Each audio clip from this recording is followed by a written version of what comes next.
নমস্কাৰ সকলোকে আজি এটা নতুন ভিডিঅ'ৰ মাজলৈ আপোনালোকক স্বাগতম জনাইছোঁ। আজি 30 সাইজৰ এটা ব্লাউজ কাটিবলৈ শিকাম। আপোনালোকে যদি নতুন কোনোবা ব্লাউজ শিকিব বিচাৰে তেনেহলে মোৰ চেনেলৰ জৰিয়তে শিকিব পাৰিব। প্ৰথম আমি ব্লাউজৰ বাবে 80 সেন্টিমিটাৰৰ কাপোৰখন লৈছো। এখন ইনাৰ কাপোৰ হয়। মই ফাৰ্ষ্ট ইনাৰ কাপোৰতে জোখটো লওঁ আৰু তাৰ যেটো ফ্ৰেম কাটি লওঁ।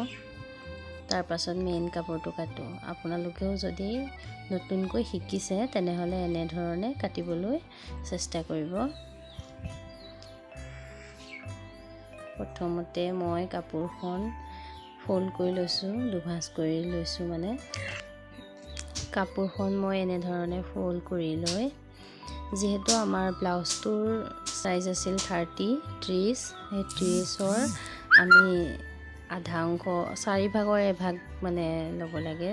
4 হৰণ কৰি ল'লে আমাৰ 7.5 ওলায়। তাক 1.5 ইঞ্চি এড কৰি লৈছো আৰু ওপৰৰ ফালে 5.5 আৰু 2.5ত দুটা চিন কৰিছো। এতিয়া তলৰ ফালে এয়া 6 ইঞ্চিত এটা চিন কৰি ললো আৰু এয়া লেন্থৰ বাবে ফাৰ্ষ্ট দীঘলৰ বাবে মই 15 ইঞ্চি এটা লৈছো। আৰু যেহেতু আমাৰ পিঠিখনৰ বাবে আমাক 4 ইঞ্চি লাগে, তাৰ বাবে মই 5 ইঞ্চি লৈছো। চিলাইত সোমাই গ'লে 4 ইঞ্চি আমাৰ পিঠিখন থাকিব। আৰু যেহেতু ওপৰত মই 5.5 ইঞ্চি লৈছিলো সেইবাবে হাতৰ আৰ্ম হোলৰ যেটো অংশ তাতো মই 5.5 লৈছো। এতিয়া আমাৰ দীঘলটো মই 9 ইঞ্চি লৈছো। তললে আধা ইঞ্চি কমাই লৈছো। এতিয়া আমাৰ প্ৰায় চিনবোৰ কমপ্লিট হৈছে আৰু এই গুটেবোৰ আমি এনে ধৰণে এটা ফ্ৰেমত বনাই লম।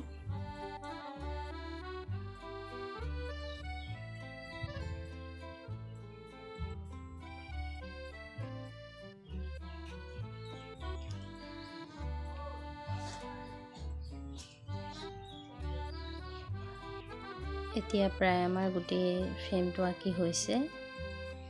এতিয়া পিঠিটোৰ কথা ক'ব গ'লে যাক যেনে ধৰণৰ পিঠিটো লাগে তেনে ধৰণে দিব পাৰে। মই ৰাউণ্ড শেপতে দিছো। আৰু যেটো আৰ্ম হোল হয়, যেটো আমাৰ হাত লগাম যিখিনি অংশ, সেই অংশখিনিত 1 ইঞ্চিৰ এডাল চিন কৰি লৈছো। 1 ইঞ্চি ওপৰত, এইটো সদায় লক্ষ্য কৰিবলগীয়া কথা। 1 ইঞ্চি। আৰু যেহেতু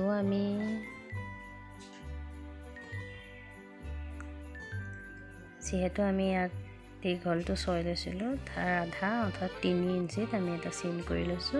আৰু তাৰ পৰাই আমাৰ যেটো ৰাউণ্ডটো আৰম্ভ হ'ব আৰু এই 1 ইঞ্চিৰ দাগটো ক্ৰছ কৰি যাব।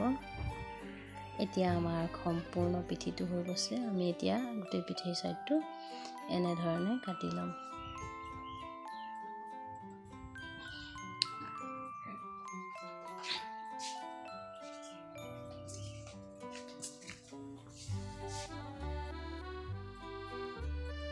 এতিয়া আমাৰ পিঠি সাইডটো কাটি কমপ্লিট হৈ গ'ল।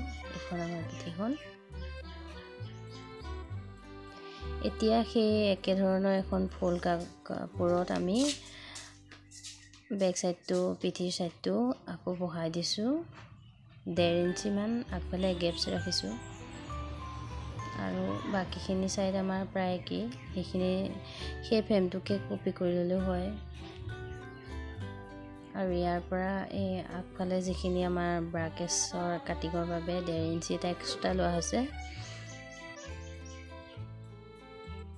আৰু এইটো আমাৰ 6.5 লৈছো, যেটো ডিঙিৰ গলাটোৰ বাবে। এতিয়া আমি গোটেই ফ্ৰেমটো আকৌ ইয়াত এনে ধৰণে আঁকি লৈছো।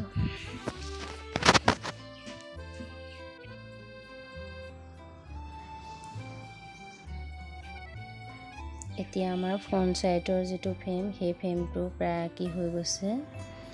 এতিয়া ডিঙিৰ গলাটোৰ বাবে আমি এনে ধৰণে এটা ৰাউণ্ড শেপ দিম। এনেধৰণে ৰাউণ্ড শ্বেপ কৰি ল'লোঁ। আৰু যিহেতু এইটো আমাৰ আগফাল হয়, আগফালৰ বাবে অকণমান ডাউন লাগে, অকণমান ডাউন কৰি দিছোঁ আৰু বেছিকৈ নাই। বাকী আমি চিনে চিনে কাটি উলিয়াই লৈছোঁ গোটেই ফ্ৰেমটো।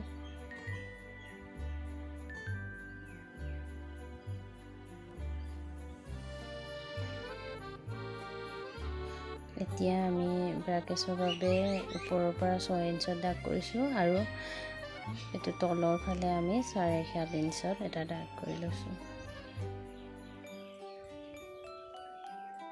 আৰু এই দাগকেইটা এনেধৰণে ৰাউণ্ড কৰি মিলাই লৈছোঁ। এনেধৰণে মিলাই ল'লে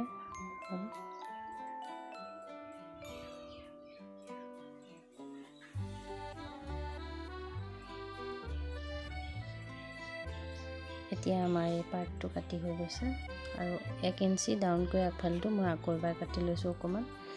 তাৰপাছত এনেধৰণে দুইটা আকৌ এবাৰ ফোল্ড কৰিছোঁ। আৰু এই তলৰ ছাইডটো একচুৱেলি ইমান বিশেষকৈ নালাগে, ৰাউণ্ডকৈ কাটি ল'ব পাৰিলেই হ'ল। এনেধৰণে বেকাকৈ চাই ল'বচোন কেনেধৰণে কটা হৈছে। এনেধৰণে কাটি ল'লেই হ'ল। এইটো আমাৰ হৈ গৈছে। আৰু যিটো তলৰ পাৰ্ট, সেই তলৰ পাৰ্টটোত আমি তলৰ ফালে আৰু অকণমান এনেধৰণে কাটি ল'ম চুকীয়াকৈ।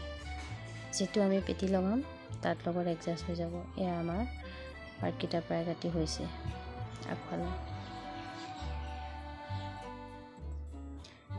এতিয়া আমি এইটো ল'লোঁ হাতৰ বাবে। হাতৰ বাবে এনেধৰণে মই এখন কাপোৰ লৈছোঁ।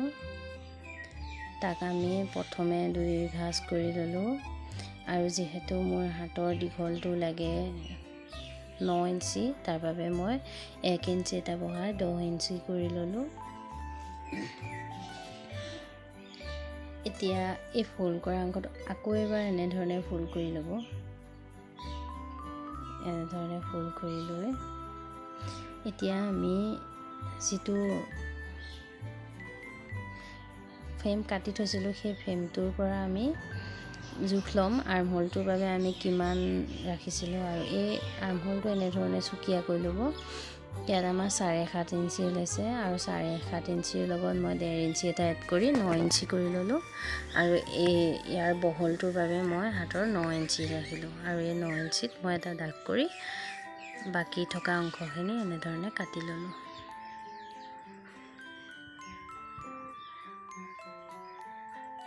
এই বাকী অংশখিনি এনেধৰণে কাটি উলিয়াই দিলোঁ। এতিয়া আমাৰ হাতৰ ৰাউণ্ডটোৰ বাবে তলৰ ফালে আমি 3.5 ইঞ্চিত এটা দাগ কৰি ল'লোঁ। আৰু ওপৰৰ ফালে যিহেতু তাত আমি 3 ইঞ্চিত দাগ কৰিছিলোঁ আৰ্মহোলটো কাটোতে, ইয়াতো সেইবাবে 3 ইঞ্চিত দাগ কৰিলোঁ। আৰু 1.5 ইঞ্চি এটা এক্সট্ৰা লোৱা হৈছিলে, সেইবাবে আমি 1.5 ইঞ্চি এটা আকৌ ইয়াত দাগ কৰি ল'লোঁ। আৰু এই 1.5 ইঞ্চিৰ লগত আমি এনেধৰণে সমান কৰি লৈ এইটো এনেধৰণে ৰাউণ্ডকৈ কাটি ল'লেই হ'ল। আৰু এইটো শ্বেপটো এনেধৰণে দিব। নতুনসকলক অলপ অসুবিধা হ'লেও পাছলৈ কিন্তু এইবোৰ শিকি যাব। যিকোনো কাম এটা শিকিবৰ বাবে প্ৰথমতে অলপ অসুবিধা হয়, পাছলৈ কিন্তু একো নাই, চব শিকি যায়।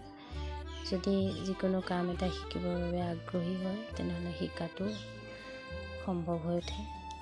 এয়া আমাৰ হাতৰ পাৰ্টকেইটা কাটি হৈ গৈছে। এইটো আমাৰ পিঠিৰ পাৰ্ট।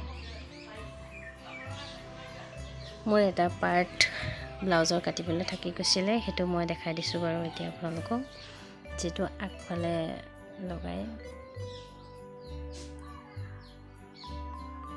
এইখিনি আমাৰ ব্লাউজৰ কাটিংখিনি হৈ গৈছে। এইটো আমাৰ আগফালে চটা পেটি লাগে, সেই পেটি চটাৰ বাবে এনেধৰণে 5 ইঞ্চত এটা দাগ কৰি লৈছোঁ আৰু 4 ইঞ্চত এটা দাগ। আৰু এইফালেও 4 ইঞ্চত এটা দাগ কৰি লৈছোঁ।